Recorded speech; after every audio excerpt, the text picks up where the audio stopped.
With the official launch of the presidential campaign just hours away, Professor Maurice Kamto has announced that the Political Alliance for Change, PAC, will not endorse any candidates in the upcoming election. He says the party will leave it to individual voters to decide who to support. Professor Maurice Kamto expressed disappointment that the opposition failed to form a coalition, citing the inability to agree on a suitable candidate. That's our major story tonight. Good evening, ladies and gentlemen. This is a 6 p.m. edition of the news on Equinoxe Television.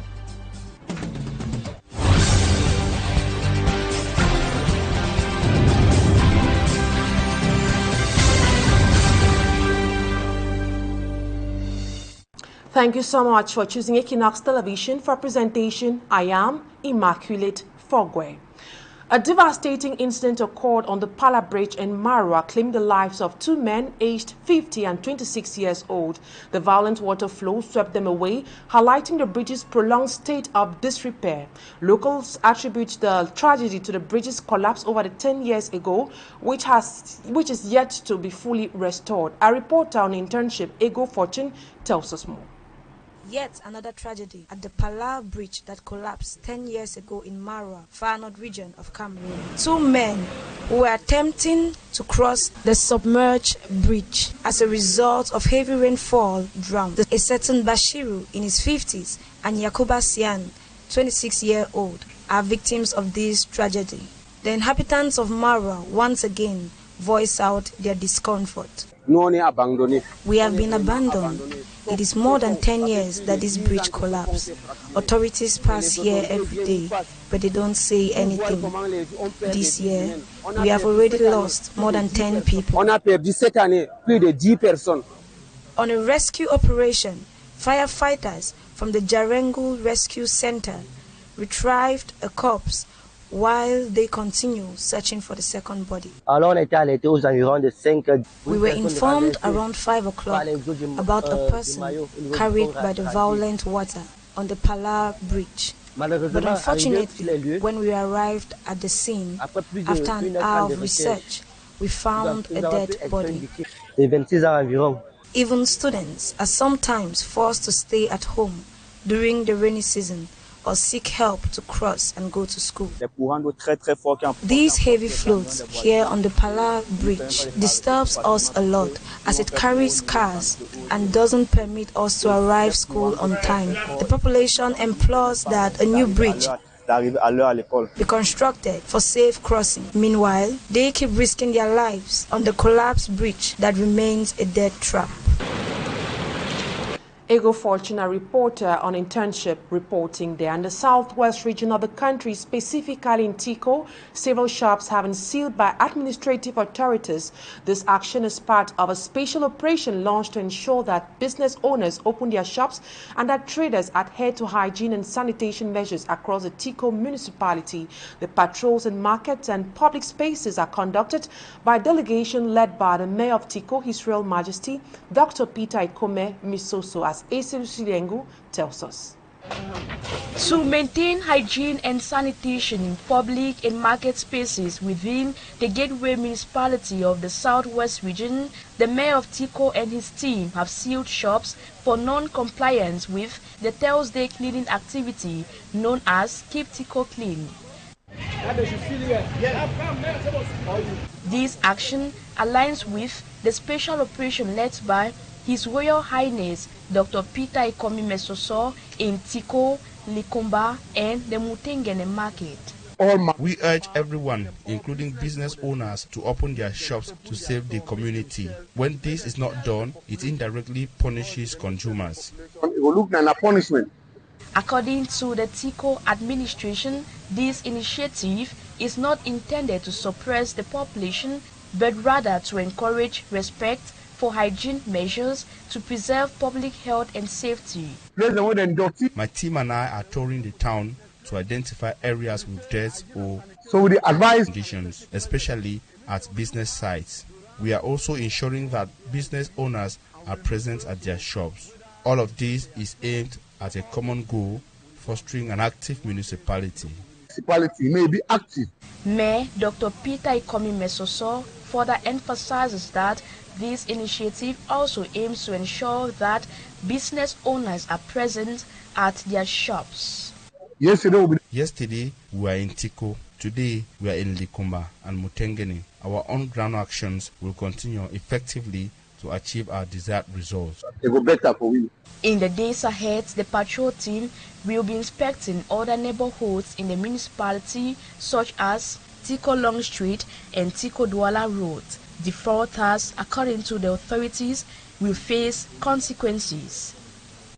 And we stay in the southwest region as tensions are running high in Limbe subdivision as the Wovia community clashes with local Nigerian fishermen over alleged destructive fishing methods. The conflict began after a local fisherman's net was destroyed, prompting the Wovia people to vow to crack down on such practices in their coastal waters. An amateur video footage captures the escalating tensions between the two groups. Davidson Maimo has the rest of that story. Ceasefire, draw your net. We'll not come for war. If you need war, we will give you war. Ceasefire for that injury, draw your net. Tension almost escalated at the Sea of Limbe between local youths from Wovia village and some fishermen of Nigerian nationality, sparked by a distress call from an indigenous fisherman whose net was allegedly destroyed by the fishermen. Come out for that engine. One man can't enter for you. If you don't want to, we want fight, we'll fight. Government go see him. This led to a swift response, resulting in the confiscation of more than 5 canoes belonging to the fishermen, with their catch of crayfish exhibited as evidence of destructive fishing practices. We don't want this fishing method here again. They can go where they have come from. We don't want this fishing method. It's so destructive. The people of Wovia claim that the fishermen not only deplete the sea with unsustainable fishing methods, but also disrespect areas believed to be ancestral resting places. Now, stranger, now empty water. And this empty empty.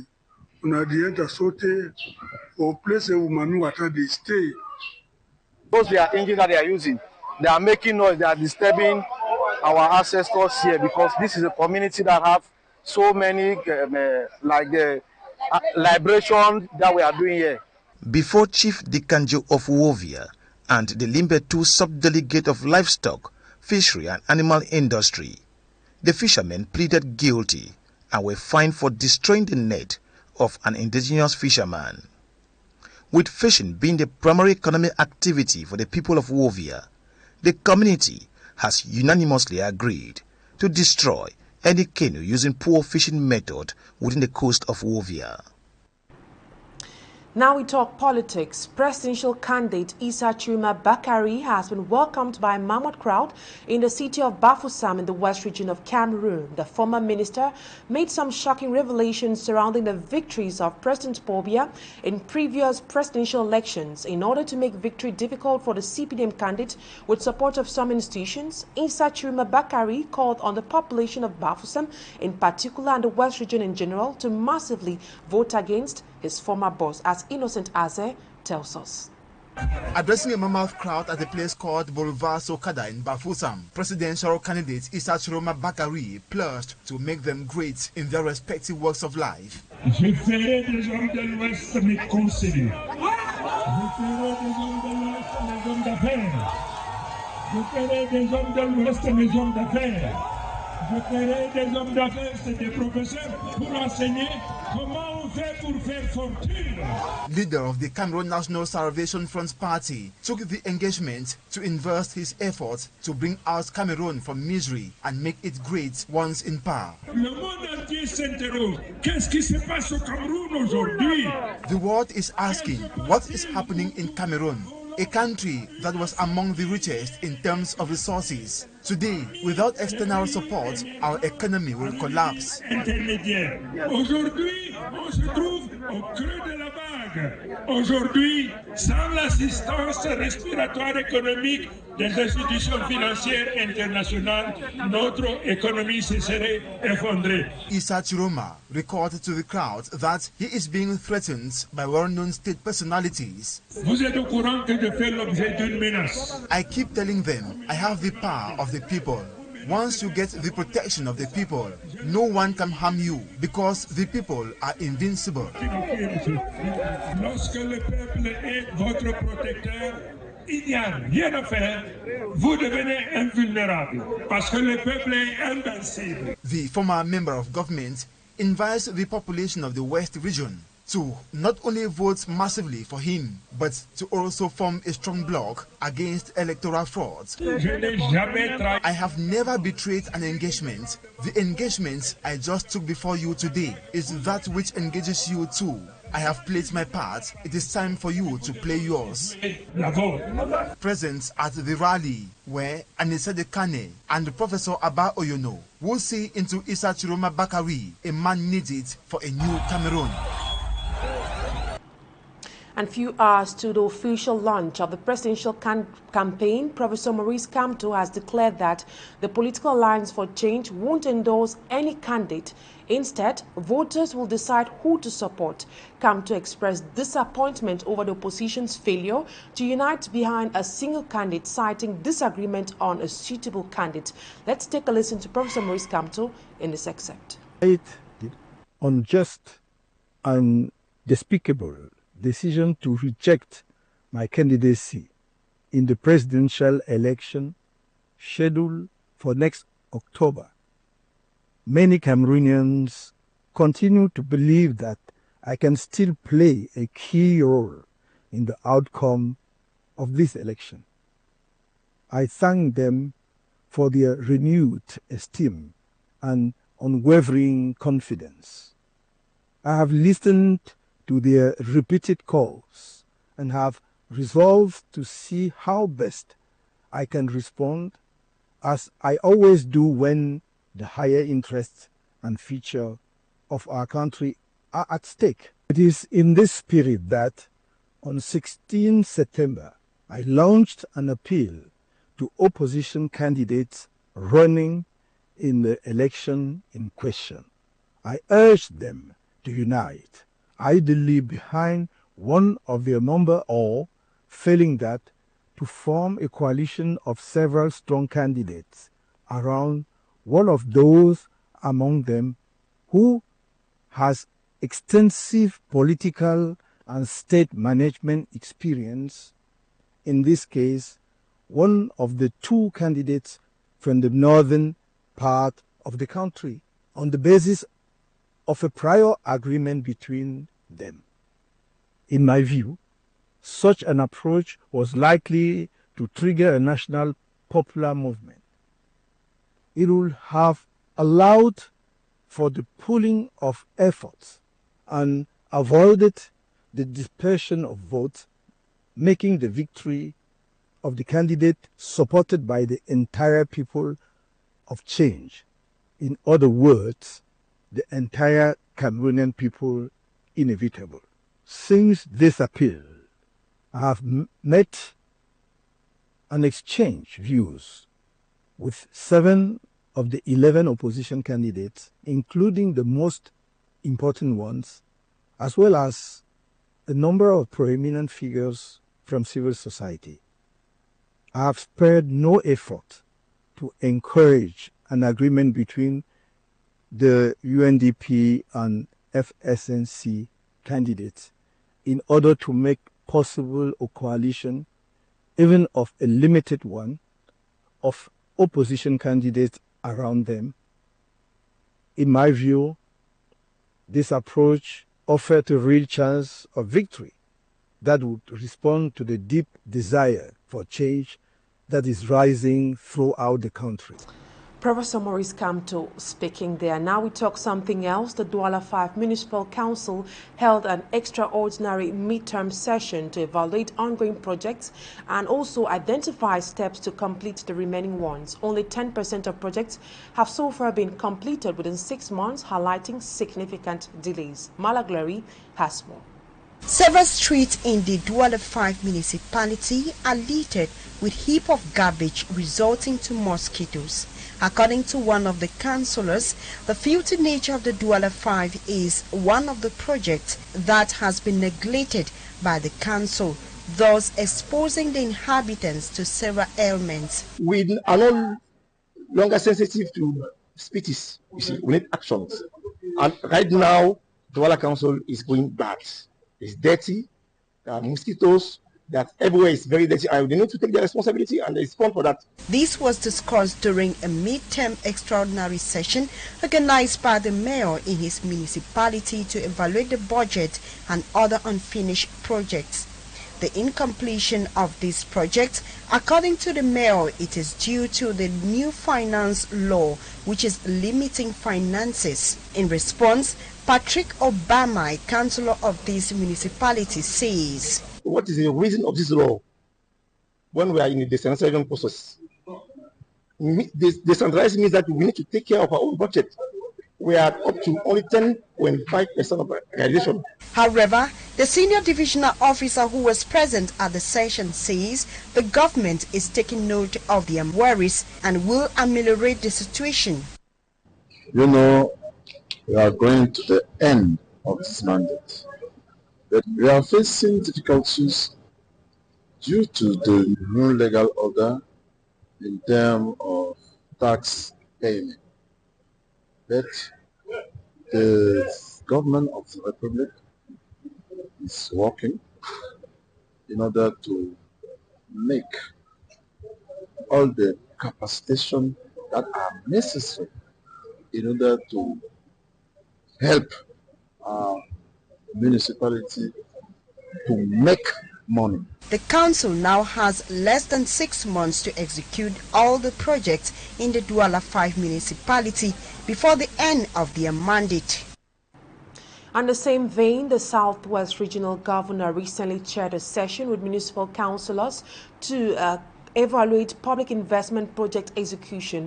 The Umojok Municipal Council was criticized for not completing half of its project, but Mentufam Ayamba Jacques disputed this, stating that over half of their projects have so far been executed despite challenges from the Anglophone crisis. Malaglory once more reports.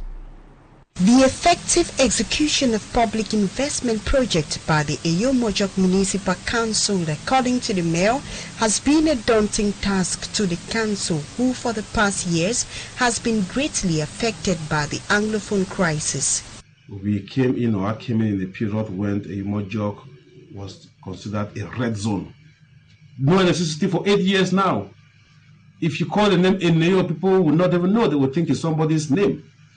So we've not had electricity in the entire subdivision for 8 years. However, the council has used a local approach by installing, solar systems in most of the integrated health centers. Despite these challenges, Mayor Tumfam Ayamba Jacques says they have been able to realize most of the farm-to-market roads projects. We have opened up a Mojok, it's an Arakati.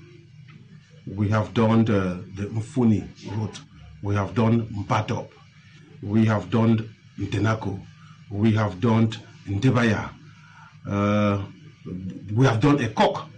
However, the mayor says they are ongoing projects and promised the population to do more before the end of his mandate. I have placed requests all over for an identification unit to be installed in Eyomojok. I've equally appealed for agricultural tools, equipment, so I am appealing to them to be patient, that our objective is to reach out to our community. The mayor's reaction comes after the governor of the Southwest region recently had a session with different municipal councils in the Southwest region to evaluate the level of execution of public projects. The SDO for Manu in turn also carried out the control in his area of command to supervise unfinished projects by councils. The mayor of Eyomojok, who was absent during the control, came back to debunk his alleged disappearance and highlight the changes he has brought to Eyomojok. Glory reporting there.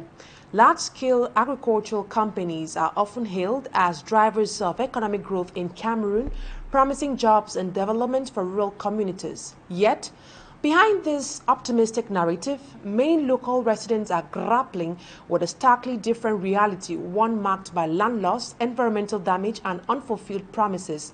As these companies rake in profits, the people living in their shadows are left to question whether the true cost of progress is being paid by those least able to afford it. Rex Afon zooms into the case of the people of Misaka. It is a locality found in Tiko subdivision. Large-scale agricultural companies in Cameroon are often seen as engines of economic growth, yet for many local communities, their presence brings more harm than good. The Cameroon Development Corporation, for one, that has been with the land of this chiefdom for so many years. They have used the land. Our children have now grown.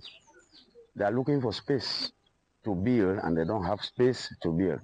In Misaka village, for example, residents shared with Nature Cameroon officials their struggles with land loss, polluted water, and broken promises of development. The area spraying, when the bananas were still there, the area spraying CDC was carrying out was polluting the drinking sources that the corporation, the community has. And when we try to talk to them, for them to provide us with good water, which can become covered, so that if their plane is spraying, it will not pollute our drinking sources, they did not give us. If you produce your palm oil, when you did not buy your seedlings from CDC, you cannot take your crops to your oil to the market. CDC securities will follow you and seize the oil, take it to their corporation. Misaka has been crying. They are not giving Misaka land. The Misaka that gave them land, they are instead bringing people from outside and giving Misaka's land to other communities. While these companies generate revenue, they often neglect their social and environmental responsibilities, leaving locals to deal with the fallout.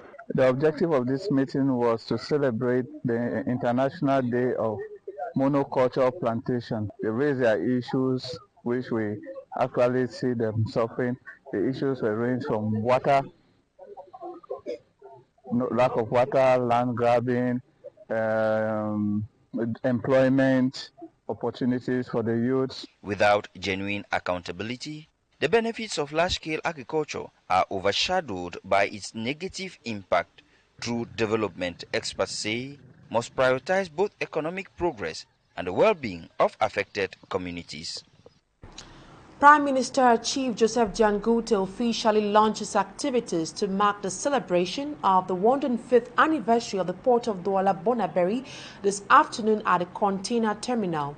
The event not only accords homage to the rich history of the port, but to celebrate its transformation and continuity in attaining its global objectives and contribution to the growth of Cameroon. It also serves as an event to acknowledge efforts invested by diverse actors for the transformation of the port to its present-day state. Innocent Aze has more.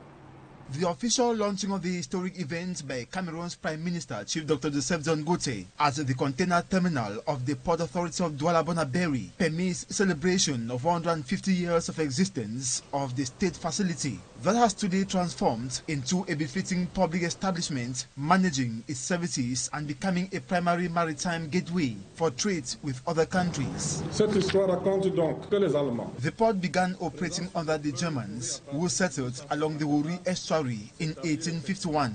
They laid the foundation stone of this port in 1868. Their economic and military activities resulted to exportation of tropical crops Et a assuré l'acheminement rapide des équipements nécessaires à la mise en valeur du territoire. away from paying homage to the historical trends leading to the creation of the port. It aims at enhancing continuity and progress. Il nous offre aussi l'opportunité d'honorer cette œuvre de continuité et de progrès. Les ports have always been at the center of great civilizations, and so is the Port Authority of Douala Bonaberi.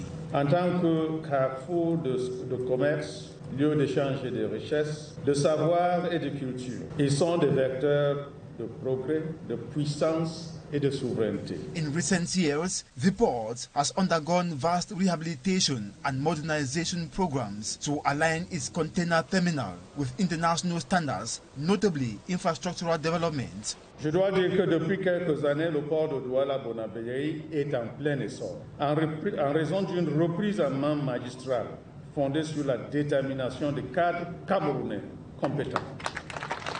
Prime Minister Chief Dr. Joseph John Gute underlined the importance of the Port Authority of Douala Bonaberi, noting that au plan national, no enterprise after independence could have emerged without the support of the port that facilitated importation of heavy construction materials.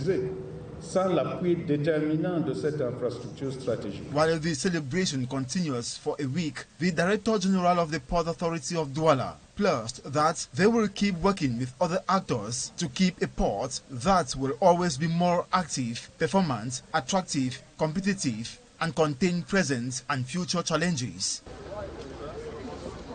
And now we talk sports. Aigle Royal of Menua and the column of the Jan Lobo will be tussling for a spot the next round of the CAF Interclubs competition when they challenge their different opponents in the return leg games this weekend. Aigle Royal of Menua has a daunting task to beat San Pedro in Cote d'Ivoire after losing at home. Column needs a slim win over ASC Giraffe of Senegal to remain in the CAF Champions League second round matches. Magic Angelo Sportsman has more.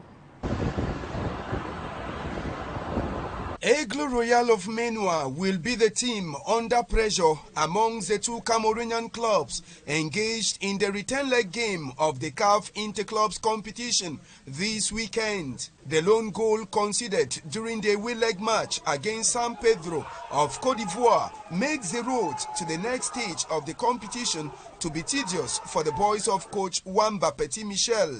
But the coach is confident of a positive result. With the defeat, I'm sure we could get a better result at San Pedro. Aigle Royal of Menua, already in the Ivorian city of San Pedro, are fine-tuning their strategies ahead of the game this weekend. In the CAF Champions League, Colombe of Jan Lobo have already left the country to Thiès in Senegal, where they will clash against ASC Giraffe in the second leg preliminary encounter of the CAF Champions League. Before the boys of coach Richard Towa left the country, they had an intensive training session which was geared at stopping the Senegalese side from reaching the defensive wall of Colombe.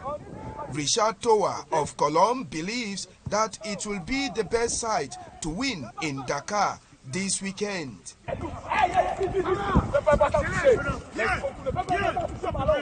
I can guarantee you it will be decided in Dakar and the better side will qualify for the next stage. The first leg game in Yaoundé saw Colombe of Jan Lobo playing a goalless draw with visitors ASC Giraffe of Senegal. And that sports element done by Smart Jikangable ends this edition of the 6 p.m. primetime newscast on Equinoxe Television. Thank you, ladies and gentlemen, for your keen attention. Stay in the company of important programs on Equinoxe TV. Have a wonderful weekend. Bye-bye for now.